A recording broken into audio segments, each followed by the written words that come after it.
Welcome to Berlin, Germany, and Week 6 of the LEC Spring Split. G2 eSports are villains trying to look tough for the camera while they are no longer undefeated. And tonight they go up against another tough opponent in Schalke 04, who are looking to strengthen their position in the battle for the top 2. Hello everyone, I'm Sjokz, and before we preview the action to come, I want to take a look back at last week when we hit the halfway point of the Spring Split and things got wild. First up, after chasing a win for 5 weeks, Rogue finally secured their first victory against Misfits nonetheless. After changes to the roster, Kikis ran, or should I say, dropped wild on Pantheon and brought it to the finish line for Rogue.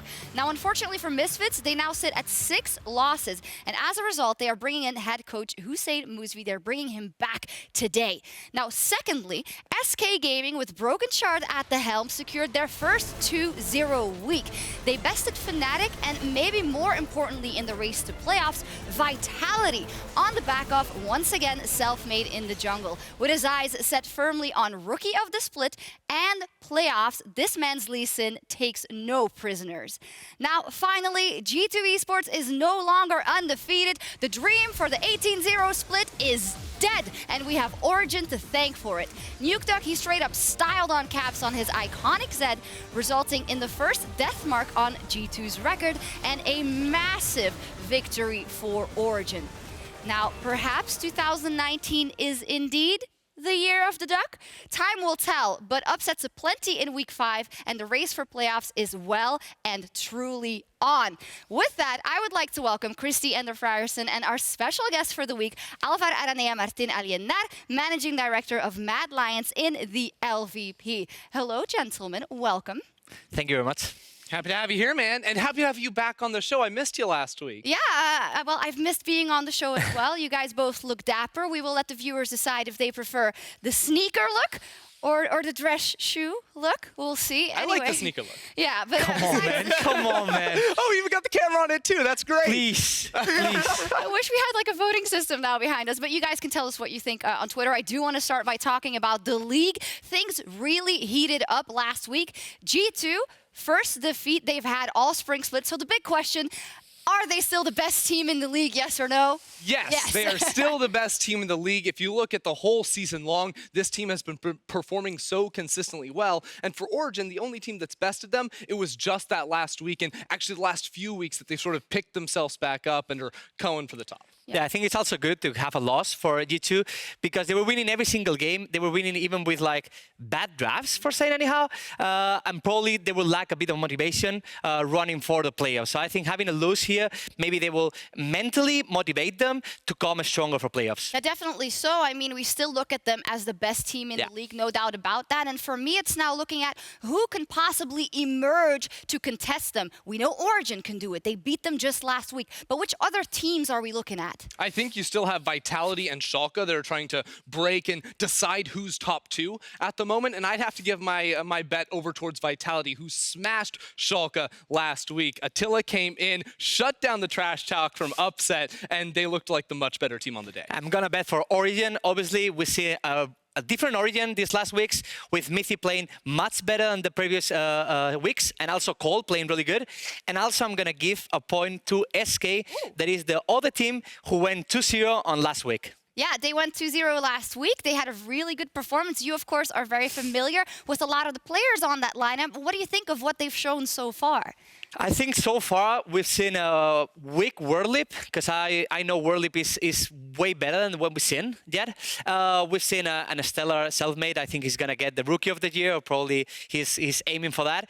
And also I've seen Pyren playing really good, and Crownshot playing sometimes good, sometimes not that good. But is it good enough for the top 2 and to beat G2 possibly? That's probably hard to say yet, but I'm still counting on them to run on that top 2. Well, we're definitely very excited about the SK lineup, and we talk a lot about the top 2 because super important with the new playoffs format is that the top 2 spot, if you're in those top 2, you will directly be sent to Rotterdam, and that is of course a big goal for all of these teams. Oh yeah, it absolutely is. And the most hyped thing about the number 1 and number 2 teams in this new format is that they actually play against each other because they get that bye, then have to play 1v1. Which team is the best? That team goes directly to the final. Loser has to go play against the best of the rest. Yeah, and we have to remind that the Team 3 and Team 2 playing against each other is that third place right now, it matters a lot because that gives you a pass to the final, to the real final. It is so, and it is, of course,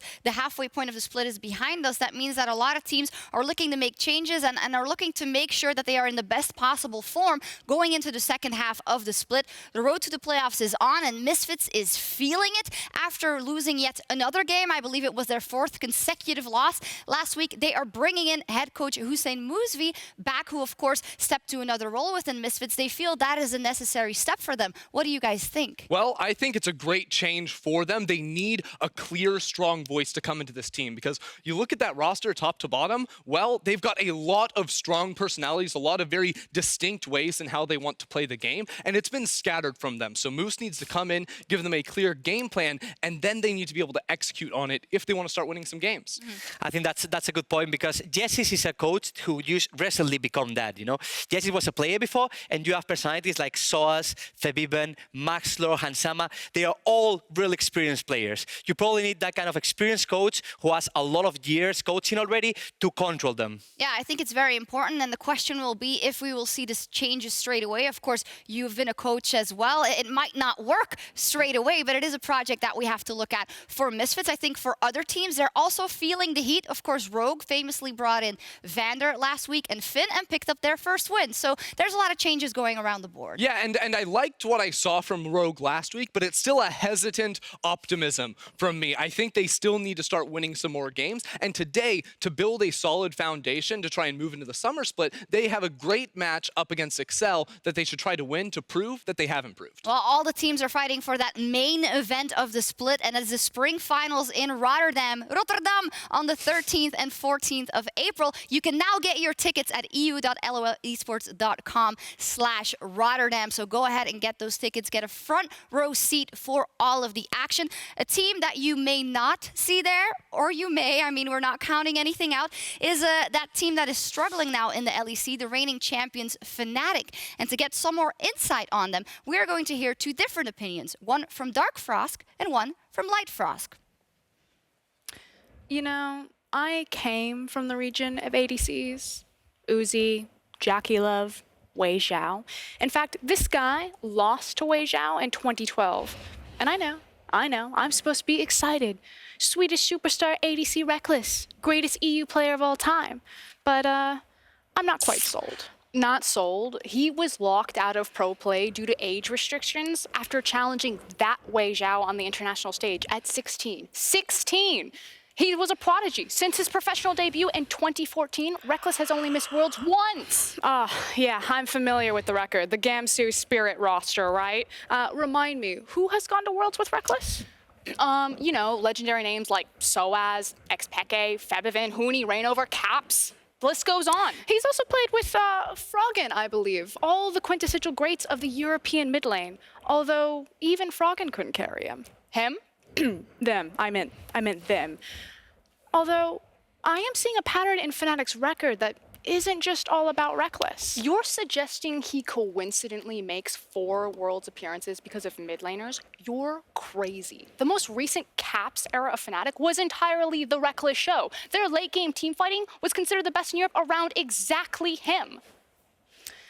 Am I? I mean, Caps leaves and suddenly the world's finalists plummet in the standings. Caps leaves and Swedish superstar ADC Reckless has the chance to be the primary for Fnatic. And all they get is 8th place? It was a brand new team. There was always going to be hiccups. The meta didn't suit Fnatic. Now that they've shifted to 9.3, the crit ADCs are back, he'll be able to carry from the bottom. They what? They lost to SK? Oh yes, our Lord and Savior has returned. Crit ADCs of Reckless to dig Fnatic out. Face it, when Reckless has had to be the sole carry, he can't cut it. Reckless is hardly the sole contributor there, but if you want to talk sole contributions, let's examine the facts. 6 different top laners, 5 different supports, 5 different junglers, 4 different mid laners, but 4 European titles, and he's the only constant in every iteration. Reckless is the prodigal son of Europe. He's down now, but Fnatic have never missed playoffs, and they're not out yet. Yes, technically that's correct. Fnatic aren't out yet. do you feel like you're in a comfortable spot right now, or does this feel just like a ton of pressure on you to try to fix all these issues as they're coming in, on top of a sports psychologist trying to help, on top of public pressure? I have a mixed feeling about it, and the way I've been feeling the whole split is kind of weird actually, because I've always had the feeling that we would be able to contest the best teams, but often there's just something going fundamentally wrong early in the game or even later in the game, and we never really get to that point. It has been really exhausting and draining for all of us the past weeks, I think, because we each have some individual things we need to work on, and then we have a lot of team-based things we need to work on, and everyone's putting in that much extra work, and then we just get into sort of an evil circle, I think, like an endless circle of constantly trying to fix things all the time, and then it just gets really tiring. And I think that's something that, especially now, we're going to have to be really careful about, that we don't actually burn ourselves out entirely by just grinding so hard. The next 2 weeks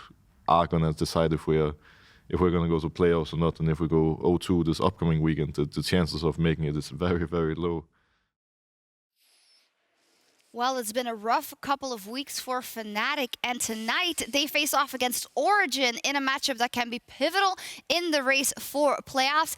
There is just so much to unpack here between the things that Dark and Light Frosk touched on, as well as Broxa just saying that he's already exhausted and it's taking so much out of the team. This is a very interesting matchup for tonight. Yeah, I mean, it's going to be really exciting, too, because I think that Fnatic is a team that needs to win 6 out of their next 8 games, because they only have 8 left in order to reach that magic number of 9. So you play against teams like Origen, your hopes are not going to be looking great, but you have to pull off the win. Just a correction, it isn't a match of the week. I think I got bamboozled there, because historically when I look at a matchup like this last year or 2 years ago, you think this must be your marquee matchup, but it isn't. And it is just exactly because Fnatic is in a crisis, Araneae. It's not going well. What from the outside is your vision on the situation? I mean, we have a Fnatic that is literally playing without any game plan or without knowing to do in the map, and that's really sad to watch from the already championship of Europe, And then you have Origen that is actually coming on a really good shape, especially last week, coming with a 2-0 and beating G2, and probably becoming one of the best teams right now in Europe, Origen. But still, I'm gonna go for the Fnatic hype. I'm really trusting on Fnatic, and they really need this win to actually fight for the playoffs. So why do you have trust in Fnatic in this scenario out of all of them against an Origen that is playing so well? They just beat G2. I mean, I'm watching Reckless right now. He's watching at me. He's looking at me, and I cannot say anything, I'm not sure what he's looking at. No, he's staring at us. You have to think, like, who is he gonna look, me or him with the sneakers? I mean, he's a fashionable, stylish guy. We'll need to ask him afterwards. Can I get just one reaction from you guys on what Frosk said earlier or talked about earlier as Reckless being the sole carry on this team once again? We'll get some chances to talk about it in PGL at the end of the day, but it is an interesting conundrum. Yeah, I think it is, because of course he has been the constant on all of these fantastic rosters, but his biggest issue, I felt like, is that with trying to take on more of a carry burden, he started, especially earlier in the split, trying to play champions that would dominate in the lane, like the Lucian, those sorts of things. And that's never been a strength of his. He's trying to work on it now, but it's still not at the level it needs to be to get Fnatic wins. Yeah, we'll see tonight in Fnatic versus Origen. Huge matchup if Fnatic want to keep their chances of playoffs alive. But there's a lot more explosive matchups on the card, of course. Let's take a look. Rogue got their first win.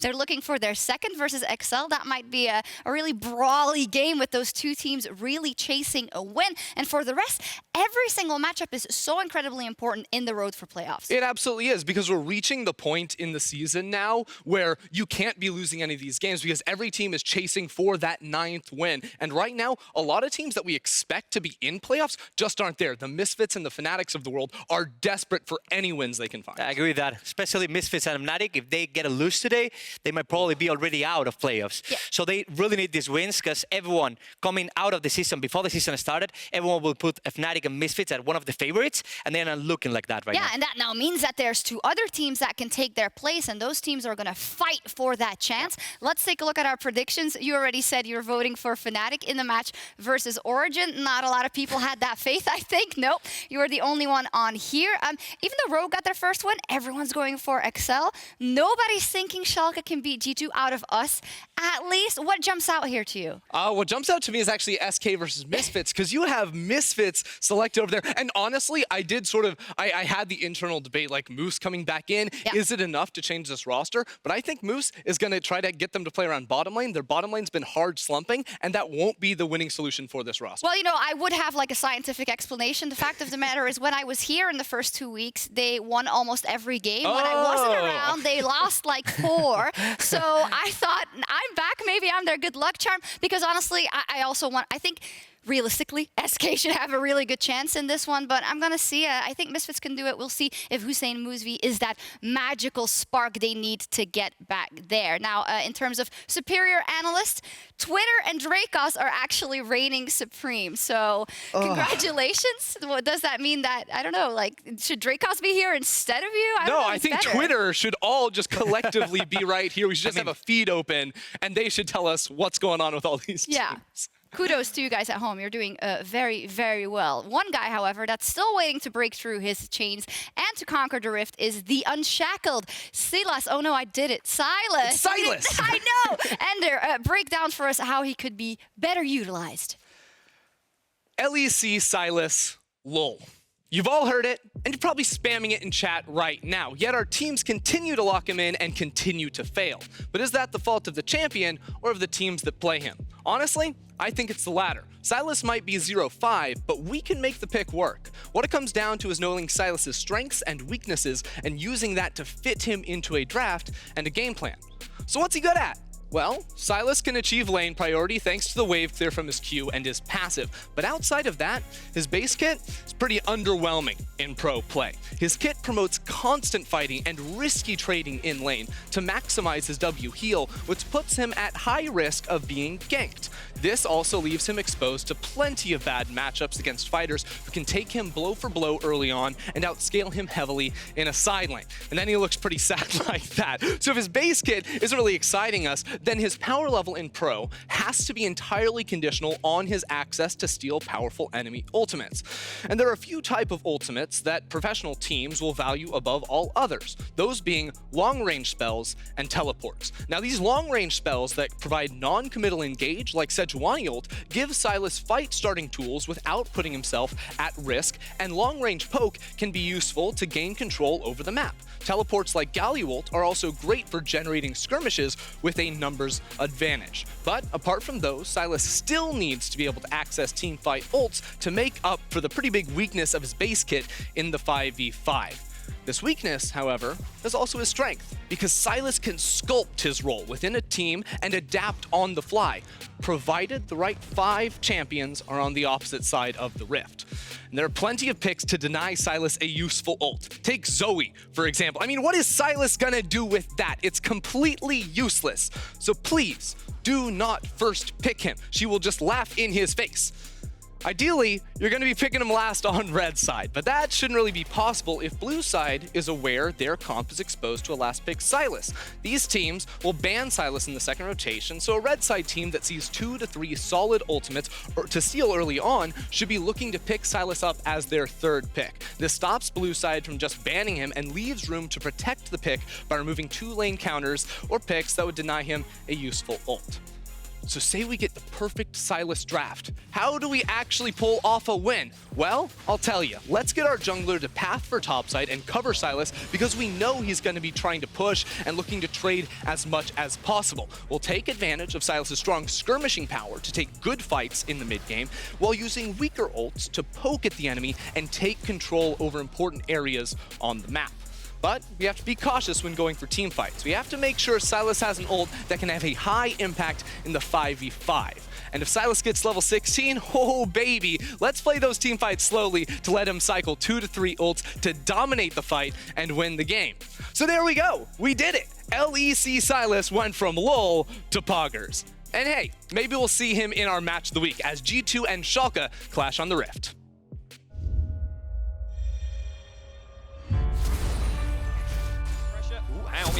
Origen. Deathmark comes out. Caps doesn't have the 6. So much damage. Caps is dead! Origen on the cusp of history as they take down the undefeated G2. It does suck to lose. You really don't want to lose. Now that Origen succeeded, everyone wants to take us down. They don't have a chance.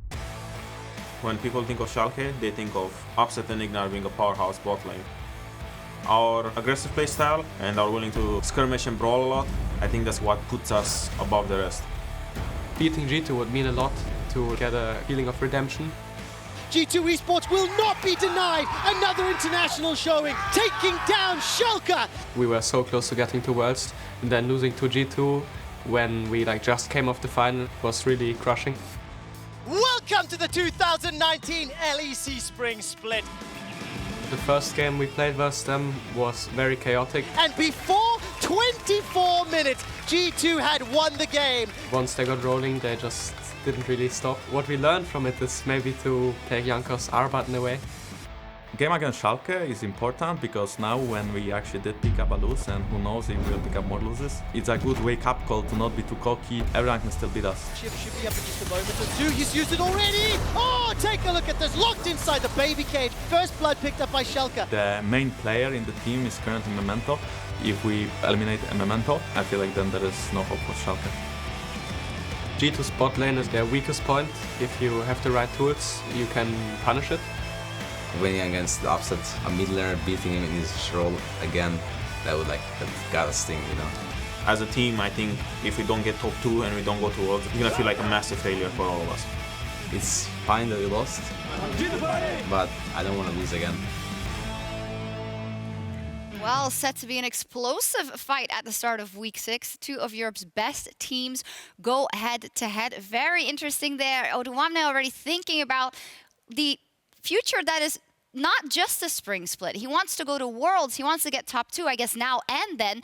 Otherwise, it's a failure. So they have to start by beating G2 now. Does this mean that he's already resigned, that MSI is off the table? He's like, oh, it's all about Worlds, right? We're going to Worlds. No, I mean, he means that if they get top 2 before the playoffs, they might get top 1 and might go to MSI. I don't know. Everybody wants to win, Frost. Come on. So G2 then, of course, the team to beat. They are coming off their very first loss of the year. My question to you guys is that Origen loss, do you think that Origen now showed other teams enough of a blueprint as to how to take this team down? I'm going to say a soft yes, and I think it starts with the idea of 9.3. So we talked at length kind of how 9.3, it brought back the crit ADCs. You know, this is great for teams like SK, teams like Fnatic who really rely on that. But 9.3 also nerfed a lot of champions that made the flex draft for GT so potent and powerful. This is champions like the Aatrox, the Akali, the Aurelia. All the top champions that G2 have played across the board are actually all of those flex picks. Yeah, and those are also champions that Caps can look for solo kills on and just force with and just hard smash opponents. That is now less of an option with the somewhat removal of those picks. Yeah, and it's also the question, how will G2 evolve a week later? Will they maybe come out with a couple of different flex picks? We don't know. You guys did look at a couple of possible drafts you can make with the picks are available now to counter G2 and maybe take them down. There's just kind of this idea of there's two different strategies when you're trying to tackle G2. You can either choose to, let's neutralize the lanes. Let's play super safe. Let's try to make sure that pre-15 minutes, no kills happen on the map. And let's take a coin flip and see if we can win the team fight. Or we try to fight fire for fire and we contest them in the lanes. Yeah, and that's what you sort of saw in this game with Origen too. And the difference for me is when it comes down to the junglers. Because you see in both these games, they went for the Karthus. But when Misfits played, Karthus got hard slapped by Jankos in the jungle. He was not pathing defensively. He was just moving around the map. Jankos read him like a book, and he got killed a whole bunch. In the Origen game, Cold played so intelligently. Yeah. Because what you do in these really bad early matchups where you can just get beaten and bullied around is you need to play sort of an avoidance type of gameplay, where instead of matching sort of sides of the map with the enemy jungler, you path to the opposite side, say,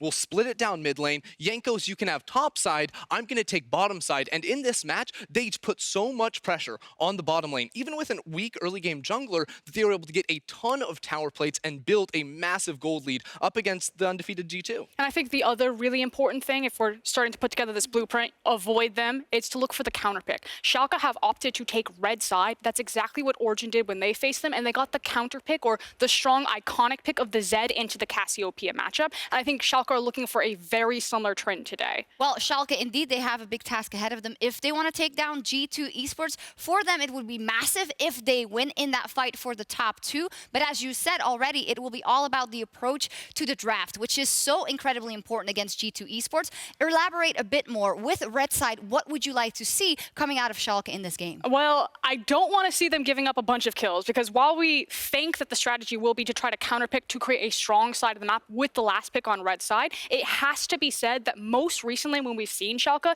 they've been giving up free kills across the board almost in every single lane. And even when they did get a strong matchup, the Ezreal Thresh versus the Kai'Sa Alistar, Perkz and Mickey still got the better of Upset and Ignar. Yeah, so what I need to see from Memento is first you can try to trade sides of the map, but if he can get a good jungle matchup in the draft, then he just needs to play protection for his lanes. We know Jankos wants to go hard at every single lane, try to set his team up for kills, but G2 play a fairly aggressive style, especially in the lane, and I think a player like Memento can try to identify those points, stop Jankos from finding kills, and protect his lanes when he does. And I just have to underline that. Stop Jankos from finding kills. I don't think that Schalke need to try to fight fire with fire here. They are such a good team fighting team. A Schalke victory should look like if everything was neutral for the first 15 minutes, then let Upset take over as that incredible team fighting ADC and try your chances in mid to late game. I mean, I follow you, but what I've seen from G2 is that even if they don't smash have everyone a lot in of a 15 lead, minutes. Or even if they're behind, they turn it on 20 minutes. And with the form that Schalke's been in recently, is that really something they should gamble on? I feel like there's no right answer. It is incredibly difficult for this team to take on G2. Or here's the thing. I just don't think you can scale against G2 because it's just too hard. They are going to beat you in the laning phase, and if you try to go heavy scaling, they're going to take advantage of that fact. It hasn't worked for teams in the past. The only team that's been able to find a win is Origen, and that's through smart early pathing by their jungler. But also by shutting down Caps. And if you're going to target G2 anyway, you have to target him. Throw bans at him, get a counter pick on him, just make sure that Caps can't be that soul carry for G2, because even when they do fall down in the Excel game, that guy can 1v9. Well, the implication is possibly huge for Schalke if they are able to take down G2. And with that, it is time to kick off week 6 with a huge matchup, G2 versus Schalke. As we go, let's get a sneak peek of our next episode in our Game Day series featuring Ignar.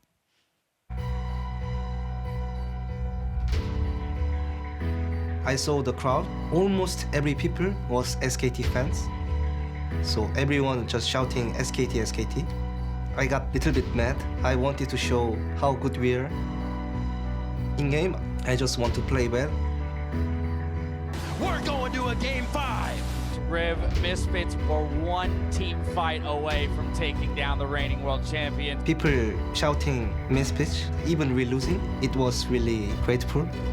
Usually I don't cry in game and on stage, but I was crying only one time there. Very proud of this performance. In off-season, I get many offers from EU. I chasing more good roster than money, so that's why I joined Schalke. I think our roster is really good. I really want to go world again.